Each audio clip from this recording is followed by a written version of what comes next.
Unplugged. I'm so glad you're here with us. Today we've got author Kate Archer, who has a brand new book and a brand new series coming out this week. Kate, thank you so much for taking the time to join us. I'm happy to be here. It's good to have you. Your book, the book is it's called The Meddler, Yeah, and it's a series of worthy ladies. Did I get that right? a series of worthy young ladies. Worthy young ladies. That is it. The cover for this one was so pretty. When it came across my desk, I was so excited because it's such a pretty cover. Can you tell us a little bit about the book and a little bit about your series? Yeah, so the series is, I guess the overarching concept is that there are six middle-aged matrons, all very highly placed. And while the rest of society is always worried about having sons, they've had plenty of sons, but they haven't had any daughters. And this is kind of what binds them together because, their sons have gone off to school, their husbands are at their clubs, and they had always imagined that they would have these daughters that they could dress and, launch into society and get letters from about their grandchildren and all that. And that's not happened for them. And so they're watching other women go through this process and it's really eating at them. So they come up with this plan.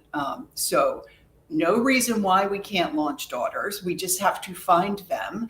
And there must be plenty of them because certainly there are girls who, are of good parentage, but don't have the money to come to London. So we can bring them to London, leave their real parents behind, and then we can have what we wanted.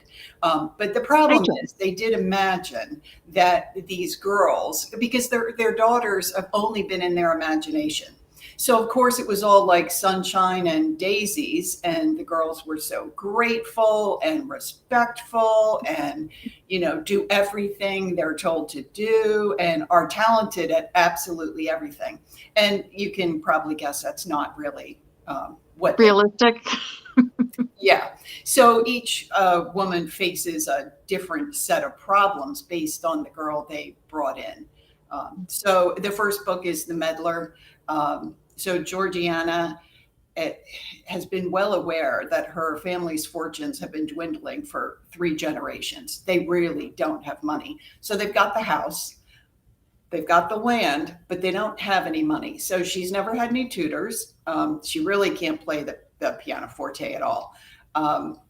She has never gotten a side saddle. Her father kept planning on getting one, and then he never did get around to it. So she doesn't know how to ride that, although she's a very good rider astride.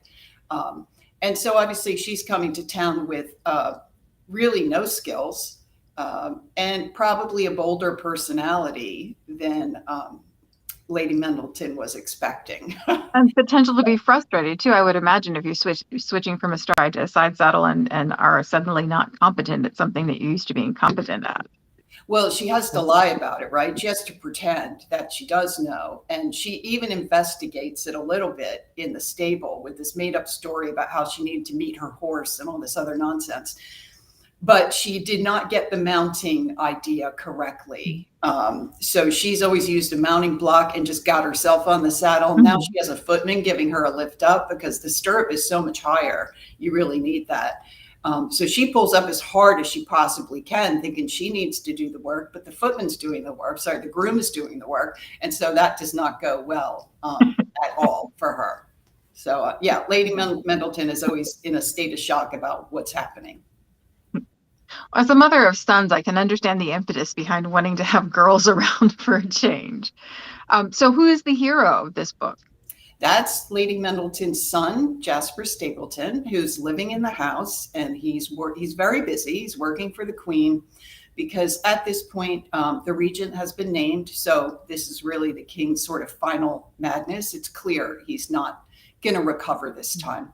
But somebody is feeding stories about his malady to the newspapers and some of the odder things that he's doing. So the Queen has asked Jasper to figure out who this is. And he believes it's probably somebody in the Queen's household. He can't really narrow it down. But then it becomes clear that it might be a lot bigger than that. Because at the time, there was a descendant of the Stuart line who at that moment was living in Russia. So he had the Stuarts stayed as kings, he would have been the king. And this is a real person. He was a baron, but he gets himself in a lot of trouble in Russia because the Tsarina takes a shine to him and decides to marry him off to this young lady. And he would have been set for life, but he messes it all up. And this is true. He really does this. So he falls in love with the sister instead. So then the Tsarina is furious with him. And then at the same time, his financial guy loses all his money. So now he's got to get out of Russia. And this all actually happened to this guy. So I put that into the story to suggest, well, is this guy coming back to make a move now? The king is mad. Nobody likes the regent. People now, it's been long enough, people have kind of fond memories of the Stuarts. And now this guy has nothing to lose.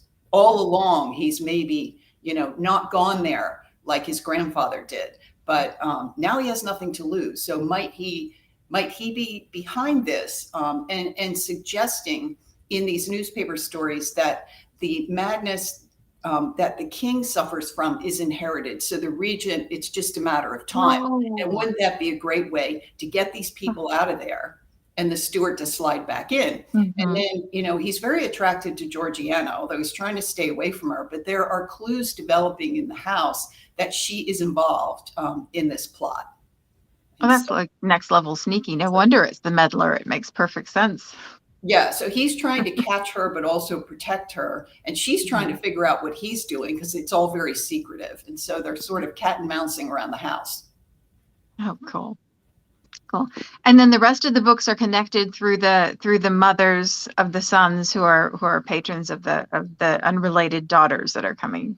Yeah, and they're all present in this book, and they will be present in all the books, and they all have their own personalities, and they're all, whenever a woman is launching a girl, they're all trying to help, and the girls are causing no end of trouble, so they need help. So yeah.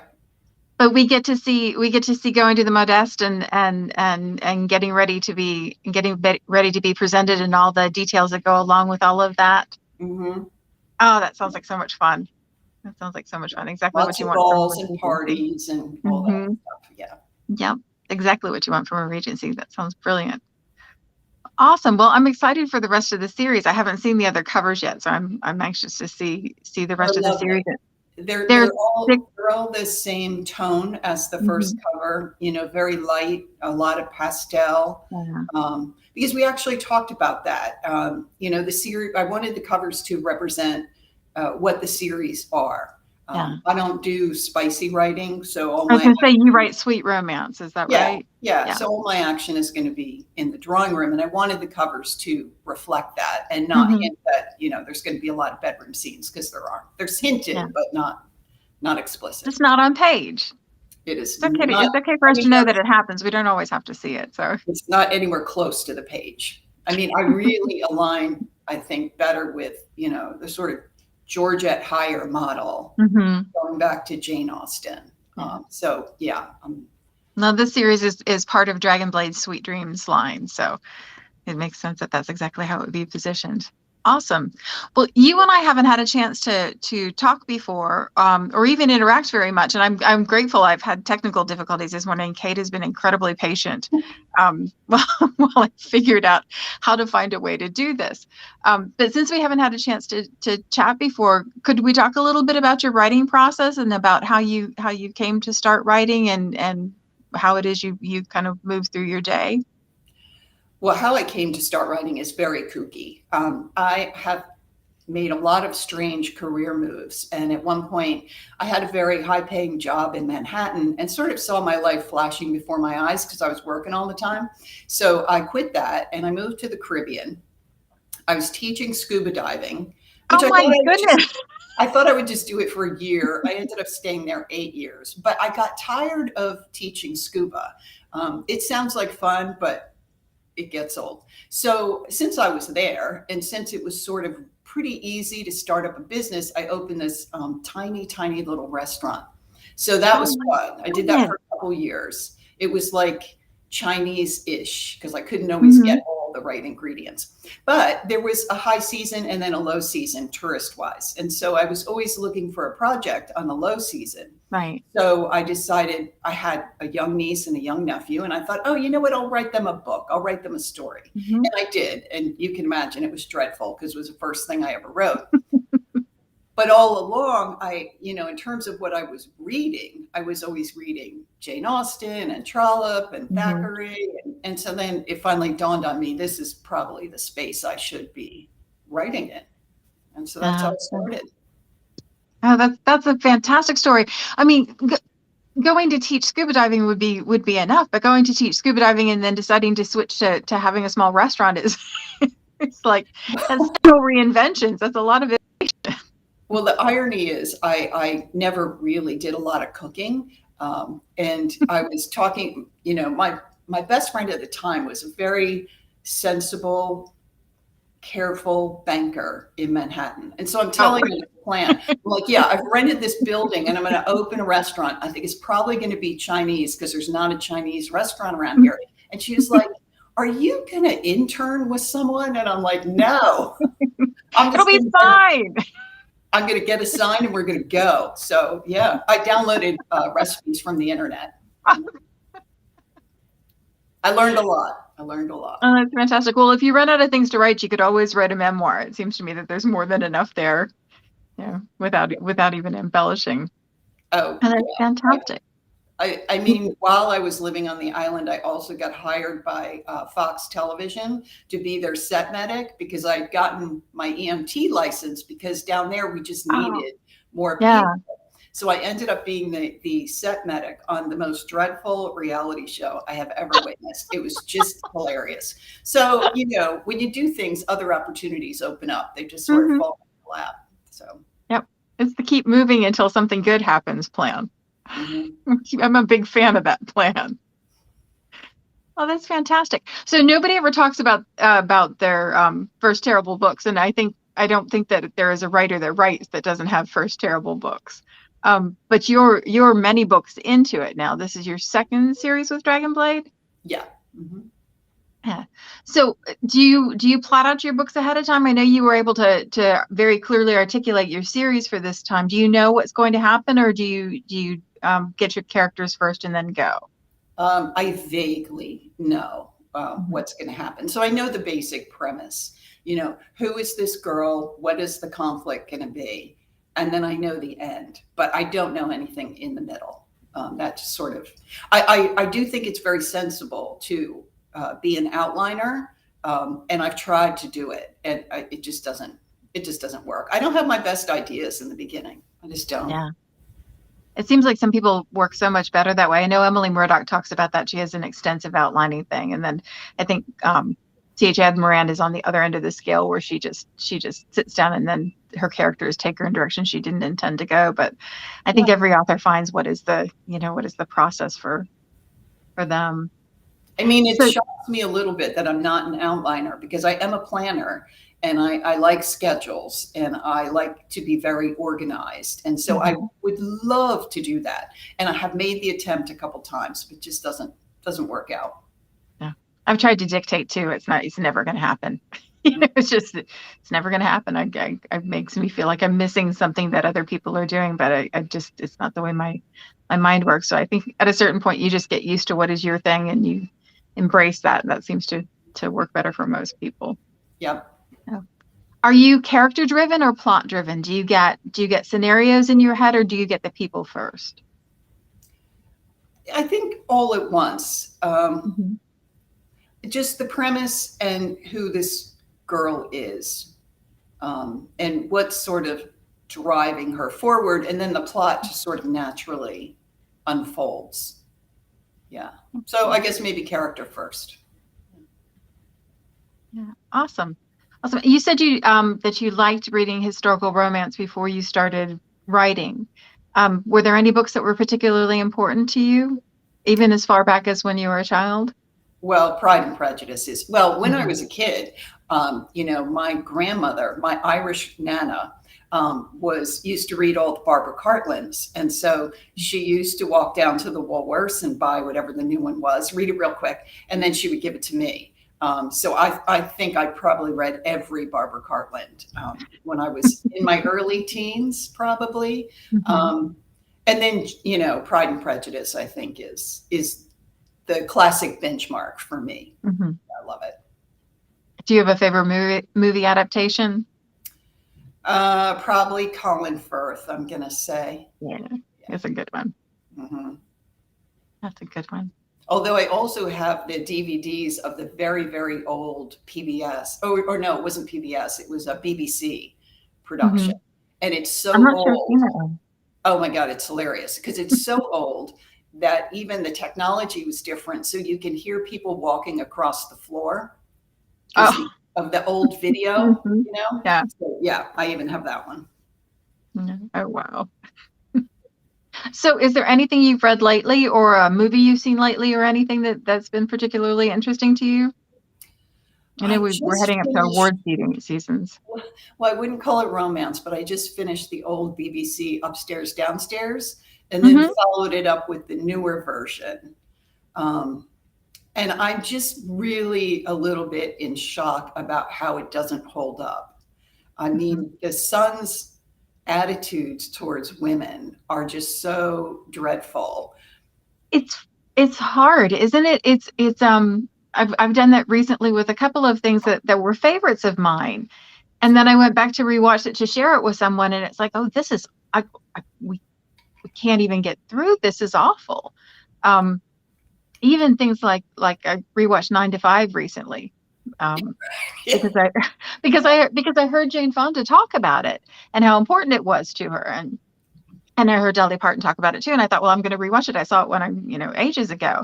And it's just things there are things that were acceptable to us then that feel so foreign now. That was a little bit reassuring to me because I sometimes wonder if we haven't moved quite as far as I would like for us to. So it's nice to see that that actually is different, but it was very Yeah, I uncomfortable. mean, what was so shocking about it was not just the son's behavior towards women, Hmm. but the family sort of, oh, That's the way it well, is. Yeah. This nobody's is the outraged. yeah. I'm like, oh my God. Hmm. And then I have just recently rewatched the whole Bridgerton thing because I know the new one is going to be coming, I think, in March. So I wanted to be ready for that one. So Yeah. Yeah, I'm ready for the new one too. I loved the flavor of that one, how it was so playful and light and still had all of the like all of the character development, all of the passion, all of the emotion that she wanted. It felt like a visual representation of a romance novel. It was lovely. So I know I can't wait till it comes out again. So. I'm looking forward to the next season too. And the new Downton Abbey movie that's coming too. We have lots of good things coming this year. Oh, So. oh, I did not even know there was a new Downton Abbey movie. Yep, the king and queen are visiting. Um, I forget the name of the place. Highclere, but what I forget the name of the Wasn't estate that on the the first thing. movie though? That's the only Mhm. movie I've seen when the king and queen visit. Well, maybe I'm wrong. I thought there was. I know there's a new one coming. I thought that was the plot, but maybe I'm wrong about that one. I could certainly be. I kind of scan movie stuff all the time, looking for stuff, and then make lists for myself of things I want to watch that I never get around to. So not quite as long as my TBR pile, but pretty close. Yeah, somehow I'm down to the Tinder Swindler at this point on Netflix. So we'll see how that goes. I don't know. I think I'm going to skip over that one. I wait until Mrs. Maisel comes out on Prime. So is there anything you're reading right now that you like particularly, I have romance or otherwise? I have a stack of Georgette Heyer books that I haven't read because thank goodness she wrote Oh, so many of them. So I mm-hmm. buy them, I pass them to my mom, and then when she's done, she passes them back to me. Oh, So I have that's a whole nice. stack waiting for me Yeah. because I just have not had time. I work full time and Yeah. writing books, and so yeah. But I have them; they're ready. So I know we had a little bit of a challenge scheduling this with fitting it in with your schedule. How do you fit your writing time in to your schedule? Are you a morning person or an evening person or? I write exclusively on all day Saturday, all day Sunday. Oh, okay. because I found it doesn't work well to start and stop. My job during the week is in social services, assisting seniors and people living with a disability to supportive programs and services, which is sort of a very serious minded kind of thing. And it's very hard to then just switch for an hour to, we're going to a ball. They're just like two different worlds. So I sort of compartmentalize them. Yeah, I would imagine it's very draining too, and not necessarily something where you want to jump into something else that requires your creative energy at the end of the day. They're like two different moods. Yeah. So I like to wake up on Saturday morning and this is all I've got going on, all day Saturday, all day Sunday. So do you leave yourself notes or touch points or things to go back from, with a 5-day break in between as a way to reconnect with the story? Is there music you listen to? Do you have any kind of rituals that you follow to get your head in the right place to write? I usually leave like 2 sentences about 2 next scenes. It would be pretty uncomfortable for me if I ended a weekend and had no idea where I was going next. Yeah. And then, Saturday morning, I'll read back 5 pages or whatever, just to get myself back up to speed. And yes, I am a ritual person. And very oddly, it's all about the drinks.